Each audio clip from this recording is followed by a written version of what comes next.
Welcome to Tea Time with Shayleigh and Amber, the podcast where we talk about all the shit that your horse wants you to know and what you can do about it. Amber is a horse trainer and a personal results coach, certified in Theta and Semitic breathwork. Shayleigh is an animal communicator who also teaches communication. Both knowledge seekers with the intention of sharing that knowledge and hoping that we can encourage the listeners to do the same. Welcome to today's episode. We are all over the place today. Nutmeg was fully leading us. I started out talking about the Shuman residents and old patterns reemerging, and then quickly swung over to money scarcity in the collective of the horse community, actually. And then we slid right into buying, selling horses, and sort of what goes into that. So hold on, folks. This is a wild one. Hello, people. Welcome back to the podcast. If you missed last week's podcast, we released our chat with Felicity Davies, which was super cool. Lots of intuitive, insightful information in there. So check that out. Today, we are going to have a conversation about what we do not know, but it's probably going to revolve around how everything is fast-tracked for everyone right now, how everyone is feeling super crazy, old stuff surfacing for a lot of people. Like I was talking with Amber, like a couple of days ago, and I was like, I just had this thought where I was like, I don't want to do the podcast anymore. And then I was like, what? Yes, I do. I love the podcast. Why am I even saying that? And she's like, oh my gosh, you need to look into the Shuman resonance. And I was like, okay, what is that? And it's like a little frequency that the earth emits like within its electromagnetic field. And evidently it can be kind of like triggered or changed by lightning. We don't exactly know everything about it, so we're not going to give you a lot of education on it. But if it interests you, Google it, because there's a bunch of spike and things happening in that energy, and lots of animals making their transitions right now, and lots of stuff going on where and I think Denise kind of talked with Denise, the astrologist, talked with Amber about how July is kind of a crazy month and how a lot of old stuff is coming up for us this month, which is so funny because I used to feel like I had commitment issues. And then all of a sudden I can't commit to our workshops and our podcast and all these things, even though I'm totally fine committing to them. So yeah, that's where I'm at right now. What else do you have to add about the craziness of July? Oh yeah, it's so funny because I was thinking about that, the awareness of like where people are and the way I'm moving through life, because I feel like I get those insights from Denise monthly, and she does it for my my somatic journey breathwork membership. And so I always feel like I'm a little bit more prepared than anyone that's not getting those monthly. Like I get to open up the newspaper and it's like, here's how your month is going to go. And then I plan accordingly. Like I was feeling like I needed to fast and like do a cleanse on my liver. But then I quickly realized when she told me what July was about, I was like, I don't know, because I've done that before, and a lot of anger and a lot of other things were clearing. And I was like, it kind of sounds like July is going to be wild all on its own. So maybe I'll just stop drinking and force myself to hydrate. That's what my liver gets this month. So yeah, it's just, if you are aware of this stuff, you can watch it and then let it pass through. And then knowing that's what everyone that I'm like co-creating things with is going through, where it doesn't like knock me off and make me feel away, right? Like, my old stuff could have been triggered by you going, I don't know if I want to do this. I could have gone into, oh my God, my abandonment issues. But like, I was like, oh no, it's just July. You'll be fine. I can do my own thing. And like, we can revisit it in like August, but like, it's, and it's like, oh wait, no, we're good. So it's like the importance of having people around you that understand the other person, I guess, in co-creation relationship. And then like also having a like really like backed out vision of what this month was entailing. And I was like, everyone around me is like, ah. So I feel like I'm just can hold space for myself and other people better because I know that's what's happening this month. So yeah. And also I decided to make all those like life changes and big investments in myself simultaneously in July. So I was like, oh, okay, I will not freak the fuck out. I will not. I will hold it together, even if it's like titrating in each moment between like lack and then scarcity, lack, scarcity. It's like I was talking to a client earlier about the piece of just being aware, you know what I mean, of the old patterns resurfacing and how easily your mind can just like slip back. And there was like a coach that gave a metaphor about a ski slope and how when people like ski in the same spot over and over, like you can get sucked in really fast. Like that's how those like neural pathways in your brain work. So those old habitual thoughts or the patterns that you have, are there and they're so ingrained. So even though like your life is different, like I have money saved up right now to be okay, but my mind keeps wanting to go into that little groove and being like, oh my gosh, how are we going to make money? Strive, strive, strive. And it's like, whoa. So it's constantly recognizing when you're in that old pattern and then pulling yourself out of it and being like, but what is actually true? And give your nervous system time to catch up with what your reality is as you're going through stuff. Because I feel like the people that listen to this are in a space of growth. Like everyone in our tea house, it's like, yeah, it's fun, but like everybody is in this space where they're trying to expand and understand and shift like where they've been and have that piece happen with their horses, of course. But so I feel like that understanding of like, oh, I'm in my little groove and not making a big deal out of it and just being like, oh, but what's true for me right now? And like pulling yourself like back out into the powder. I don't ski, so I don't know if that's what people want to do. But it sounds right. It sounds legitimate. It just reminds me of the Grinch when he's like, the sun is out and the powder's bitching. Yeah, I feel like honestly, money is such a like interesting topic. It's such a sticky topic for like so many people, especially in the equine industry. Like, what we should set our prices at, what we should spend our money on. And there's been like this lifelong, you know, if you want a horse, you'll never become a millionaire. If you want a horse, they can just eat your money and whatever. Like that's what everyone says around horses. And there's like this collective consciousness that horses spend all of your money. But it's so funny because yeah, it's a thing, like a total collective consciousness. And I've been thinking about that lately because I'm kind of in the same space as you where I feel like I'm like, okay, but then I have this scarcity mindset sometimes. And I'm like, where the heck is that coming from? And knowing that like, I choose to spend the money that I choose on my horses. And I think if we have like a certain energy behind it, so like when it feels good to spend money on them, like spend money, buy the hoof boot. That's what I just bought like $400 worth of hoof boots. And like, I couldn't do it for a while. And I was like, you know what? I'm going to wait until this really feels right to me. And like, this feels like something my horses need. I'm going to ask them because a lot of times too, we buy stuff for them and it's really for us. And that's where I feel like that's where that scarcity ends up coming from. Is they're not asking for it. Everyone's like, oh, your horses are so expensive, but really you're buying all that shit for you, all your saddle pads and stuff like that. So I feel like when the horses are actually involved with like the process, but I don't know, money, that's like such a good topic. Yeah, it's so interesting to hear you say it that way, where there is this, I was just talking about this yesterday on a call with a coach of mine where, and we've even talked about it, like me, you, and Tara and Celeste and Catherine around the clinic. And it's like, there is this collective, we didn't talk about that. You just brought that up, which made my brain do this.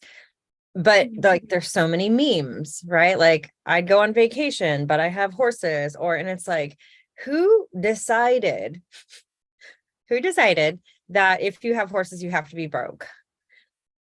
It's so weird because I know that's not the entire, well, it's not, first of all, it's not true because if you have horses, you have to have money. Like there's just no way around that. Like they're freaking expensive, but we don't have to exchange them for other things. You know what I mean? Like and talking about like our belief systems are at the root of literally everything, our relationships with other animals, with people, with money, with our experiences. Like our life is just a physical manifestation of what our belief systems. So if we have the belief that we can't do anything, I'm only saying this because this is mine.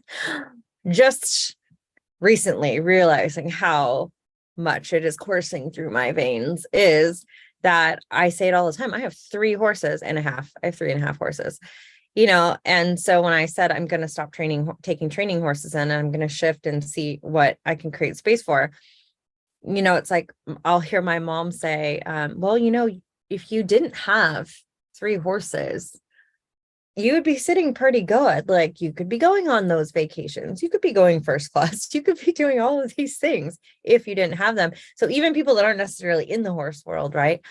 It's just been said to me so many times, even growing up. The reason I didn't just go be a horse trainer, because in 2nd grade, we had a little microphone go around and we made a cassette tape for our parents. And there was lots of different sections. And one of the sections was, what's your name? What do you want to be when you grow up? And I said, I want to be a teacher or a horse trainer.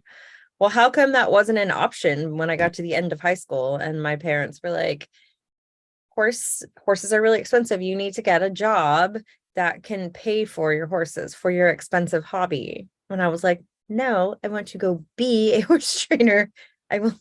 So it's like, for a long time, that's been just reinforced, right? And it's just weird to hear you say, because it feels so true, that there is a collective lack and scarcity mindset around money and people with horses. Obviously not everyone, because there are people out there just bouging up with their horses and the lifestyle. Like, I'm not saying everyone, but I think probably the majority of people are kind of in that, like, oh gosh, but I have horses. So it's so interesting you say that. I know. And I'm in this space right now, of course, because bro left, and I haven't actively looked for a horse since I got Kip, my first horse, like 12 years ago now. Like I just don't, I've never, I mean, Biggie came to me after Dover died, and then bro, I got, like, that was literally like a split-second decision. Like he just like came into my life. And it's funny because I find myself in this space right now wanting to actively look for another horse, which I have literally haven't had in like a fucking decade. And I'm like, why am I like looking for horses? And I'm like, well, I did ask the universe to kind of pull me out of my funk, because I was feeling like the lack in my barn, and just like, I don't know, like my herd isn't and maybe it's coming from them too, because I always feel like when I talk to horses that are in a herd of 3, one's always left out, and it's like sad for them. And like right now my herd looks pretty good, so I don't know that that's the case, but they're not playing together anymore, so who knows. But so I'm like actively looking. And then I was telling a friend of mine the other day, like, I'm not like desperate for a horse. I'm not really trying to find one, but it's kind of fun. Like, it's kind of fun to like actually have that mindset and look and like see what other people have to offer, and it's wild too, because like there's horses for like free, and then horses for like $100,000, and they're like all like like different ranges and stuff. And I think that's funny too, like the market, like what people place, like the value that people place on their horse and what they believe. Like I was literally just showing Amber before this call that there's a horse on one of the thoroughbred websites, and he has a massive hole right where the girth and the stirrup bar would go for an English saddle, huge hole. And they want $5,000 for him, and they think he's an upper level potential. He's only raced like 4 times. And it's just wild to me, like what people will say about like what they believe the horse should do and will do for you, and also the monetary value that they'll place on them. It's so crazy. But anyway, long-winded story to say that I haven't bought a horse in a really long time. So the thought of buying a horse is bringing up all of this, like all of these weird feelings. Like I'm like, buying a horse feels frivolous. Do I like I don't think it's do I deserve to buy a horse, but I'm like, why would I buy one when I could get a little broken freebie who I'll love forever? And then I'm like, but what if my like dream horse is this like $4,000 baby that I'm looking at? No, I've never spent that much money. And it's just kind of funny to see like the ebb and flow of where I'm at right now, and like thinking about spending money on a horse, because that hasn't really been a thing that I've had to look at in a long time. Yeah. I feel like the first horses I actually bought were my two. Actually, that's a lie. I bought Flirt, and the guy wanted $10,000 for him as a 4-year-old. He was green, but he's got good breeding and he's pretty talented. Is not was, but he was in his prime. He was like 4. And it was so interesting because he wanted 10 grand for him. And I was like, that doesn't even make sense to me, because I'm literally the only one that's ridden him consistently since he'd been started. And I was really green in the cutting. And so we went, so I gave him my budget. My parents had loaned me the money. We had a whole business contract where I was going to show him, and the plan was to resell him, which obviously did not happen. But so when I went and I offered him what my parents were like, this is how much you're going to offer, because they're both business people, right? And I was like looking at the market and looking at all the things, and I was like, okay, he's not worth 10 grand for surezies. And they were like, you know what, we're actually just going to take him up to the sale that we have. It's the Red Bluff Bull and Gelding sale. And they have a lot of nice horses, ranch horses. They have very high standards of the horses they'll let come into the auction. So he's like, we're just going to do that. And I was like, oh my God, I messed up. Oh no. So somehow I convinced my mom to go to the auction with me, drive all the way up. It was like 5 hours, 6, I don't remember. It was a lot of hours. Drive up there with me and bid on him. And she definitely took the paddle from me, because I had ridden him for 6 months and loved him. And so this was like the first horse that I ever looked at. And I had free horses, right? Horses that had been given to me because, you know, they were trying to kill little kids in the lesson program. So, and I had lesson horses. And so I had that experience of getting horses. I knew that at any point in time, I could be like, I need a horse. And people were like, oh gosh, here, take mine. And so this was my first experience. And so we get to the auction, and I even have it on video somewhere. But it was so stressful because there were so many people bidding on him. And I was like, at all costs. I was about to, because I was in the moment, you know, it wasn't like I was sitting quietly in my house having a phone conversation and trying to like negotiate a sale. It was like, it is now or never. And it was like urgent. And all of a sudden, all of the things that like I believed about spending money on a horse were gone. And it turned into like straight competition, because there were 3 other people that were going back and forth with us. And I was like, oh my God, like this is not what I expected. It was very stressful, but I still ended up getting him under the actual price that we were going to pay when we went up there. And but that experience was just so, I don't even know why I shared that story. It was wild though, because there was that like trepidation and that like, oh, I don't know, until I got into that moment and all the shit went out the window. And I was like, I'll pay for the rest of my life. I'll pay him off forever. I want him so bad. So the emotional wave just like came. So the moral of the story, don't go to an auction. Even if it's a nice one, don't end up there. Oh my gosh, I was gonna go to an auction on the 28th, actually. Maybe that's why that story came out. Whatever you do. Or be very emotionally prepared. Have somebody very stable with you, and don't let them give you the paddle. And have a number you'll stop at. That's all I got. And thank God I don't live closer to you. That's for sure. I know. And especially because I love gambling. So like I Oh, wouldn't that's right. I would literally just be like, yes. I've been saving up for this. So yeah, maybe I shouldn't go because I don't want to get attached. But yeah, it's so funny that you talk about like being in that moment too, because both of my horses that like really, really like kind of changed a lot for me, like Kip, when I went to see him, he galloped up to the fence. Well, there was this mare that I was supposed to be going to see, and she was super broken. And so I was like, well, I'm already here. Like, let me just check out who else you have. He galloped up to the fence, I was like scared walking him into the barn because he was like jigging and rearing and being a psycho. And then I put him in the cross ties and went to like take off his leg strap of his blanket, and he was like, hey, and like kicked out at me. And I was like, oh my God, like what the hell? And then he was so body sore. He was so ulcery. I took my sister-in-law with me, and she's like, that could be something or it could be not. Like there's a lot of gambles with him. And I was like, I want to get on him. So I like got on him. Yeah. Oh yeah. I took a gamble, got on him, walk trot cantered him both directions in a saddle that didn't fit in their driveway, like on like their little gravel driveway. And when I went to put him away, he bit me, and then he tried to kick me again. But it was so strange because despite all of that, I felt so safe with him. I was like, I love him. I freaking love him. Like he was off in the right hind. He was all fucked up. And I was like, he's the best thing I've ever seen. And I'm going to have to take him home. I thought I love him. And everyone was like, all right, well, like, you know, my husband was like, you do you, man. And my sister-in-law was like, look, it could be nothing or it could be something. Ended up being something, you guys. Moral of the story. There was a lot of somethings in that horse, but he changed a lot for me. And I totally felt like in that moment, I was like, no, I have to have him. Like, I'm going to come up with the money. And I'm like, I have to let this, like my application better be approved at this rescue because I have to have him.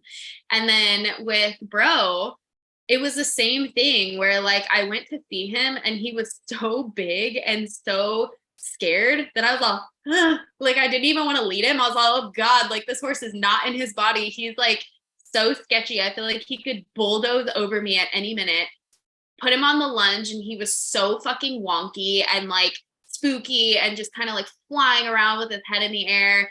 His eyes were like huge. You could see like the whites around his eyes. And his person like looked at me and was like, so what do you think? And I was like, I'll take him. Love him.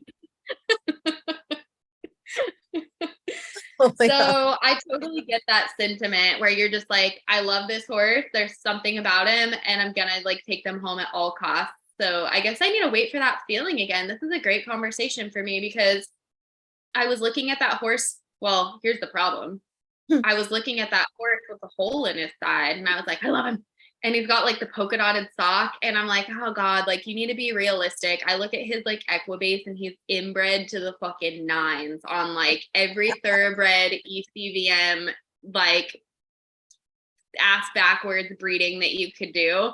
And then I'm like scrolling on his face and I'm like, I love him. I love him. I don't see any other breeding. I don't see any of this. And I'm like, don't let yourself fall into that.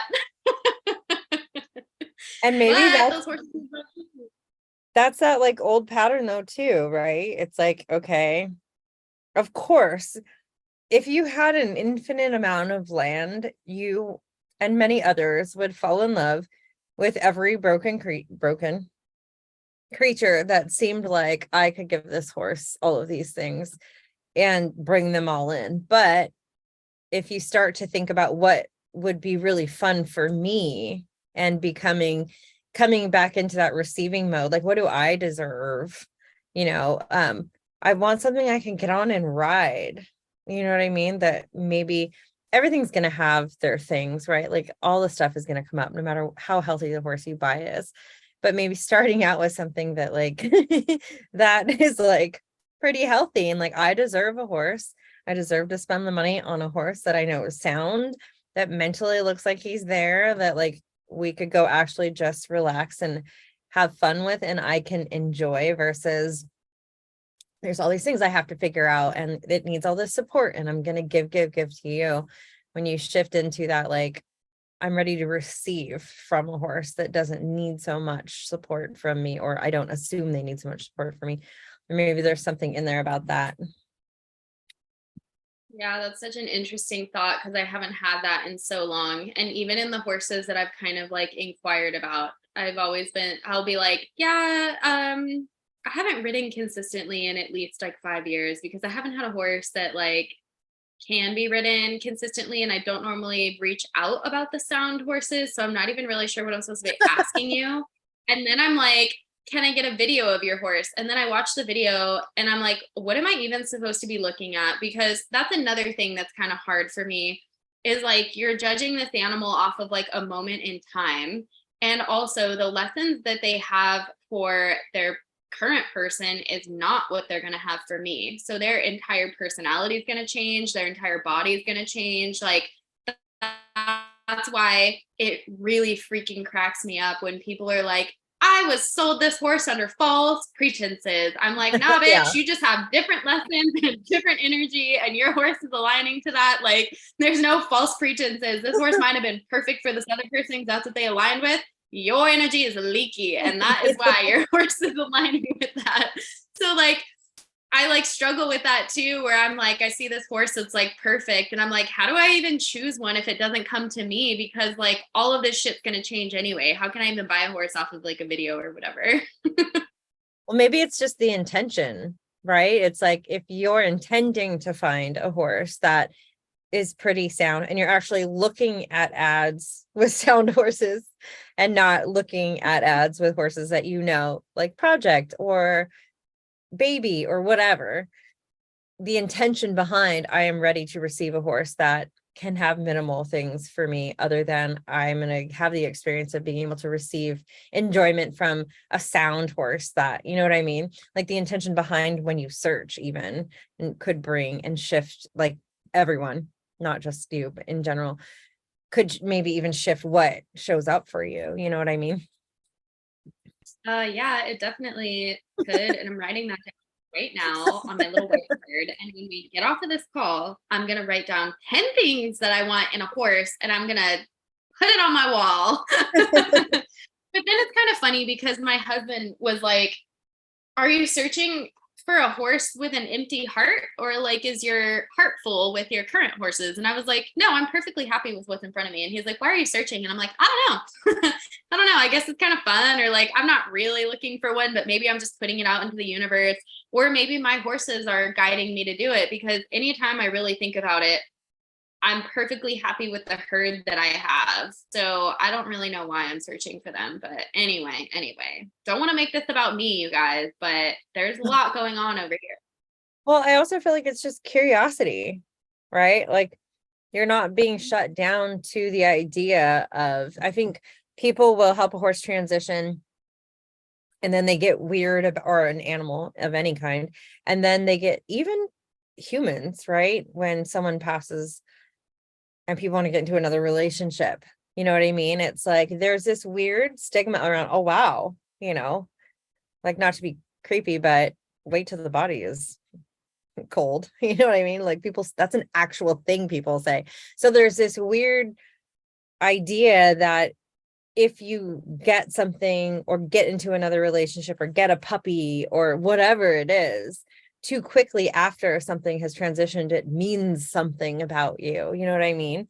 And I think that it's cool because you're open and curious. You're not shut down. You're not stuck. And you were talking about, well, I wanted to kind of be pulled out of like the rut I was in. Well, I think that's what that is. You know what I mean? It's like, you're just open and curious and coming out of that space of, I think if you were searching and you were obsessing and you were going and looking at things that were obviously gonna be major projects, I would be like somebody, I don't know, Donna, she needs an intervention, like somebody that's in her physical space that can stop her.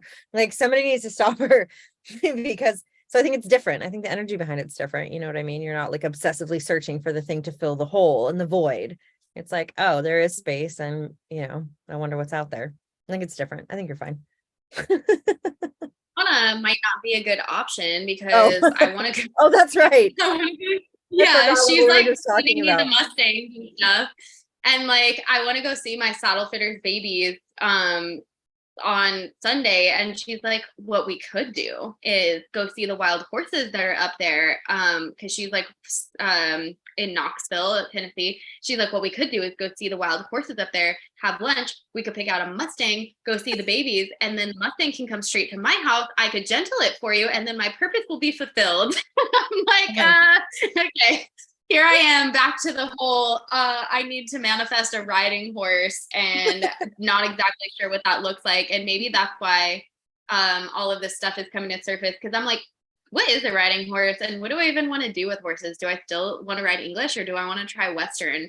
And then I'm like also going to register Chico to do mini horse shows. So I'm like really in a weird space right now. But Chico, like I talked to a couple of people on like the equestrian page. Like I posted him and I was like, my mini's wasted potential. He's freaking fabulous. Like he got great confirmation.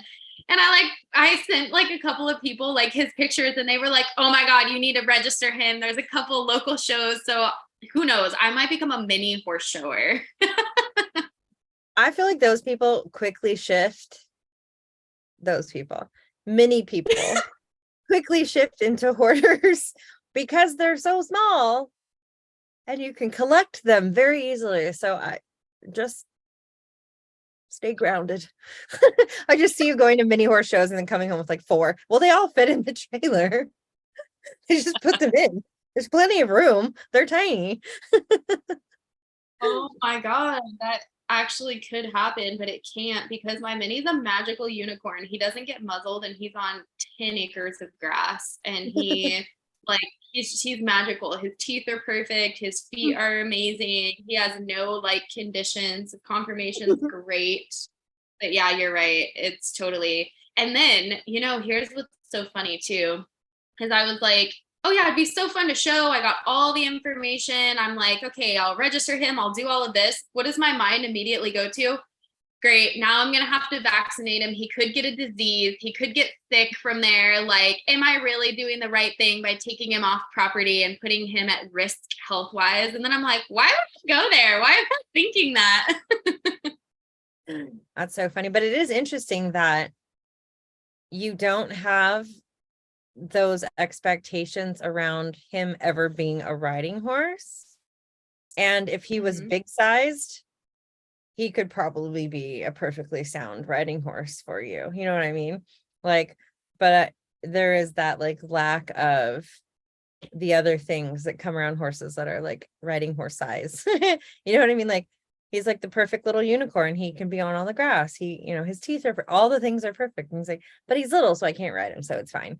And it's like, how can we like pull that energy that you have towards Chico and funnel it into the like great wide, bring me my horse and have the exact same experience, but in a horse that is of riding size. And of course, Dark Bay. And of course, Dark Bay. Well, what I did was I done fucked up, and that's how I got Biggie, because I used to put a lot of energy into saying, if Chico was a big horse, he would be a fucking nightmare. I was like, because Chico is like impatient. He's pushy. He's a little killer. Like he's a space invader. All the things that I did that I don't like. Like what I value about Kip is that he doesn't like being touched. Cool, me either. He's like kind of moody. Awesome, me too. Whereas Biggie is always like in my personal space. He wants to be scratched all the time. We spend a lot of time like setting boundaries and stuff. And that's exactly how Chico is. Chico will scratch his ass on the stall guard and bust out and eat all the cookies. And like, that's how Biggie is. So it's kind of funny because for years I said, if Chico was, thank God Chico's not a big horse, because if he was, he would be so annoying. And then that like manifested Biggie, I swear. So Okay. maybe if I didn't know all the things. Yeah, I didn't know all the things about him. I was speaking strictly to the physicals. So maybe you have to have So funny. Oh, mini horses. So yeah. So if you guys listening know of a horse that wants to come and live with me and be a riding horse that is sound and somewhat, I like to say that my favorite horses, and I think this is why I like thoroughbreds, because I always say spooky but willing. That's like my favorite horse, when they're like spooky but willing. But they're kind of like that, and they're quarter horses. They're cow horses. That's why. They're just hyper vigilant. It's like, I say it all the time because I was riding with somebody and we were talking about, because they're bred to almost have like these predatory instincts where they're like tracking and pushing and chasing another animal, but then they're still prey animals. So the wires are bound to get crossed. So, I was talking to Heather about it. And it's like, they're going to be a little quirky. You know what I mean? Because and if you understand them, then it's fine. And the conversation we had too was the people that say, hey, I'm having a trail confidence clinic this weekend. And a lot of people, I've heard them and will come to me and say, I want this horse. I want him to be good on the trail. I want him to be quiet on the trail. That's what I'm working for. And while I don't think it's impossible to get horses more confident in those situations, sometimes that's just not the horse. Like my Mhm. horse has been on miles and miles and miles and miles for years, and I've owned him his whole life. And he's still, when we get on the trail, he's freaking pumped. You know what I mean? Like he's like, yes, like wants to walk super fast. I have to like leg yield him to like get him back in his body. And then he kind of like will balance out. It doesn't matter how long we've gone or how long we've been on the ride, or if he sees a deer, like, oh, and we talked, I forgot about this. If he sees a deer like miles away, he's like, deer, you know, and it's like, cool, thanks, buddy. And we go. But I was talking to Heather, who has ranch horses, and she's like, rocks and fallen trees. And I was like, dude. So I had to tell her about my forest experience. But she's like, that's the thing, is people bring horses to her clinics, like whatever. And they're like, I want this to be the thing. And she's, well, maybe that's not, you know, why do we expect our horses to change and mold their entire personality to become what we need? Like we can train that into them. And I'm like, that horse, that little gelding, my little red dragon, will never be, you know, I don't know if he'll ever be the horse that I pull out and that he's just quiet. On day 4 of being in Truckee, I get on him and he's quiet. You know what I mean? But unless I'm doing that every day, like that's just, and I think the willingness to accept the horses for who they are and go, if this isn't the right horse for you, it's not the right horse for you. I don't find it to be a problem because, you know, whatever, he explodes underneath me. I just know who he is, his personality. And so that idea of, you know, so yeah, so those horses, the like spooky but willing, it's almost like there's just so much energy like bubbling around, but it doesn't mean they're nervous. You know what I mean? Like Mhm. hyper vigilant, sensitive, but not scared about it is like a different vibe that they have, you know, like, and when you say spooky, it feels like fearful, but it could just be super sensitive and alert, but not like worried. They're like, what's that? What are we doing? What's happening? You know, and that's kind of what it feels like to ride them. And they're so happy to work. Like they want to go work. They want you to push them. They want the pressure. They like all of that. So it makes them like fun to be around, but they are definitely not for everyone. Yeah, that's exactly how I feel when I like describe that. 'Cause that's how I feel Kip is. He's like very hyper vigilant and he's not, he will spook at things on like all 4 legs. And then I swear he like laughs. He's all, just kidding. All right, let's go. Like he just totally, you know, is like aware, which is so fun to know that you're on like a horse like that. Like that's going to be the horse that's never going to fall in a hole and never going to like run into something, or you know, they are just like super aware. So yeah, that's fun. And then you have the people who love like the super quiet, slow, like kick ride, like very unaware. And I think it's so funny because those horses, like when I talk to the horses that are like a little bit like slower, they always just say that they're really thoughtful. And there's a reason why they like end up with people who are more scared, you know, like the more timid rider ends up with like the slower horse, like they're attracted to them because like those horses really do like think about every little thing that they do and like personal space and stuff. Whereas like our horses, they're like act now and like think about it later and we'll figure out if that was okay for both of us. Because they know we get bored easily. Exactly. How fun. I have no idea. I have no idea how long we talked, but Me either. I thought it was pretty good. I don't know. How do you feel? You feel good? I think so. Feel complete. Okay. Well, thank you guys for joining us on our full-on squirrel-led episode. I feel like there might have been a little bit of structure to that, but maybe there might be a theme. We'll have to think about it to try to even name it. But thank you for joining Funny us. Yeah. And so we have lots of exciting things actually in the works. We have a 21-day, as we've clarified, vision quest that we are going to launch that you can do with your horse. But to be able to do it for this first round, you have to be a member and you get a fatty discount for it for being in our beta. So there's lots of perks to that piece. Also, we have our, I think the end of the month. I think it's like the 29th or the 25th or something. Is it a Margarita Monday one? Did I make that up? Is it? Oh, that's exciting. It's like normally our tea party. It's our Q&A that we do. We did a circle last time. Just kind of feel into the energy of it before we do it, and then we'll tell you. But it's always cool and fun and great and supportive. And our book club that we have that we've started reading, we'll have the authors on, and of course, all of our guests that you guys have access to. Join the calls with us, ask questions directly to or in the chat, and then we ask them for you. So yeah, I'll put the link in the show notes, and we will see you guys next week. See you later.